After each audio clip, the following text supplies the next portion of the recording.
മരിച്ചു എൻ ദൈവമേ ഞാൻ ചെന്നേ വന്നാരകമതിൽ. പ്രിയരെ, ഇത് നമ്മളോട് ബന്ധമുള്ള വരിയല്ലയോ? ഇത് നമ്മളോട് ബന്ധമുള്ള വരിയല്ലേ? ഈ ചേറ്റിൽ കിടന്ന് ഞാൻ മരിച്ചിരുന്നേൽ എവിടെ എത്തിയാനേ? ആ കരം പിടിച്ചതല്ലയോ നമ്മുടെ സാക്ഷ്യം? അതല്ലയോ നമ്മുടെ ഉയർച്ചയ്ക്ക് കാരണമായി മാറിയത്? വിദ്യാഭ്യാസം ഉയർത്തിയതാണോ? പദവി ഉയർത്തിയതാണോ? കുടുംബം ഉയർത്തിയതാണോ? എന്താ നിന്നെ ഉയർത്തിയത്? ചേറ്റിൽ കിടന്നപ്പോൾ കരയുന്ന നിന്നെ കണ്ട രണ്ട് കണ്ണുണ്ട്, നീണ്ടു വന്നൊരു കരമുണ്ട്, നിന്നെ പേർ ചൊല്ലി വിളിച്ച് പുത്രനാക്കിയ ഒരു മനസ്സുണ്ട്. ഒന്ന് പറയണം, അന്നേ ഞാൻ മരിച്ചു പോയെങ്കിൽ, അന്നേ മരിച്ചു പോയെങ്കിൽ എൻ ദൈവമേ ഞാൻ ചെന്നേ വന്നാരകമതിൽ. അത് സാക്ഷ്യമായിട്ടുള്ളവരെല്ലാം ഒന്ന് പാടിയാണ്.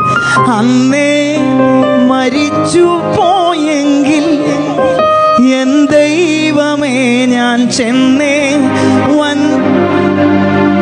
പറഞ്ഞേ തന്നു നിന്റെ കൃപദാനത്തെ, തന്നു നിൻ കൃപദാനം ഇന്നും ജീവിച്ചിടുവാൻ, തന്നു നിൻ കൃപദാനം ഇന്നും ജീവിച്ചിടുവാൻ, നിന്നാത്മ ശക്തിയാലെ നിത്യം നടത്തേണമേ, നിന്നാത്മ ശക്തിയാലെ നിത്യം നടത്തേണമേ. അന്നേ മരിച്ചു പോയെങ്കിൽ എൻ ദൈവമേ ഞാൻ ചെന്നേ വന്നാരക. കർത്താവിനെ കരമടിക്കുന്നു, സ്തുതിച്ചാടല്ല കരം ചേർത്തടിച്ച്. അന്നേ മരിച്ചു പോയെങ്കിൽ എൻ ദൈവമേ ഞാൻ ചെന്നേ, തന്നു നിൻ കൃപദാനം ഇന്നും ജീവിച്ചിടുവാൻ, തന്നു നിൻ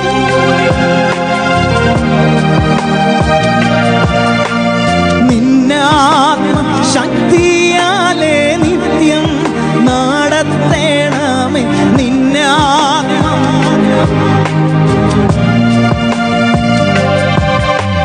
ലോകത്തിൻ മോഹങ്ങൾ കൊണ്ട് വീരഞ്ഞോടി ഞാൻ സ്വർഗ ഭാഗ്യങ്ങൾ അത് സാക്ഷ്യമായിട്ടുള്ളവർ ചേർന്ന് പാടിയാട്ടെ. ലോകത്തിൻ മോഹങ്ങൾ, ലോകത്തിൻ മോഹങ്ങൾ കൊണ്ട് വീരഞ്ഞോടി ഞാൻ സ്വർഗ ഭാഗ്യങ്ങൾ നേടിഞ്ഞു.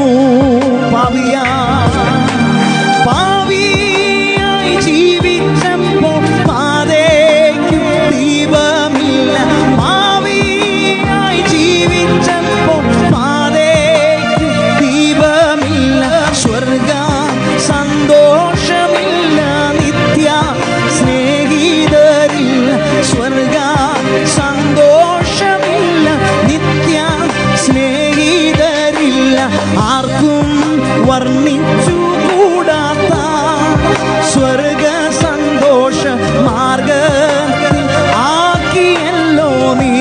ആർക്കും വർണ്ണിച്ചു കൂടാത്ത, ആർക്കും വർണ്ണിച്ചു